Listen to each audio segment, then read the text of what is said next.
Acts of the Apostles 25.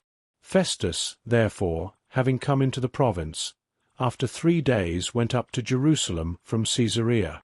And the chief priests and the principal men of the Jews informed him against Paul, and they besought him, asking a favor against him, that he would send for him to Jerusalem, laying a plot to kill him on the way. However, Festus answered that Paul was kept in charge at Caesarea, and that he himself was about to depart there shortly. Let them therefore, says he, who are of power among you go down with me, and if there is anything wrong in the man, let them accuse him. And when he had tarried among them not more than 8 or 10 days, he went down unto Caesarea, and on the morrow he sat on the judgment seat, and commanded Paul to be brought. When he had come, the Jews who had come down from Jerusalem stood round about him, bringing many and grievous charges against him which they could not prove.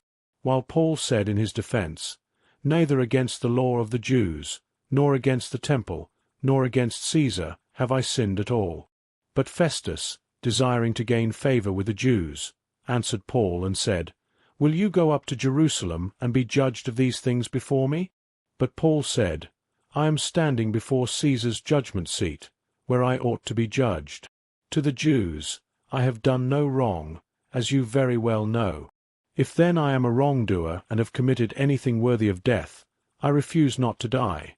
But if none of those things is true of which these accuse me, no man can give me up to them.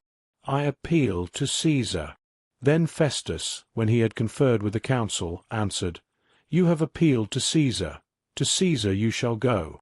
Now when certain days had passed, King Agrippa and Bernice arrived at Caesarea and greeted Festus. And as they stayed there many days, Festus laid Paul's case before the king, saying, There is a certain man left a prisoner by Felix, about whom, when I was at Jerusalem, the chief priests and the elders of the Jews informed me, asking for a sentence against him. To whom I answered, It is not the custom of the Romans to give up any man before the accused have their accusers face to face, and have had opportunity to make his defence concerning the matter laid against him.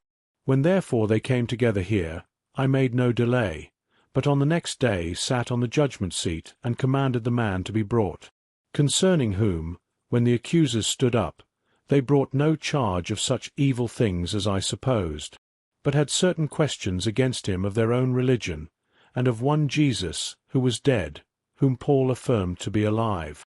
And I, being perplexed about how to inquire concerning these things, asked whether he would go to Jerusalem and be judged of these matters. But when Paul had appealed to be kept for the decision of the emperor, I commanded him to be kept until I should send him to Caesar. And Agrippa said unto Festus, I also would like to hear the man myself. Tomorrow, says he, you shall hear him. So on the next day, when Agrippa was come, and Bernice, with great pomp, and they were entered into the place of hearing with the chief captains and principal men of the city, at the command of Festus, Paul was brought in. And Festus said, King Agrippa, and all men who are here present with us, you behold this man, about whom all the multitude of the Jews made suit to me, both at Jerusalem and here, crying that he ought not to live any longer. But I found that he had committed nothing worthy of death, and as he himself appealed to the emperor, I decided to send him, of whom I have no certain thing to write to my lord. Therefore I have brought him before you, and especially before you, King Agrippa, that after examination has been made, I may have something to write.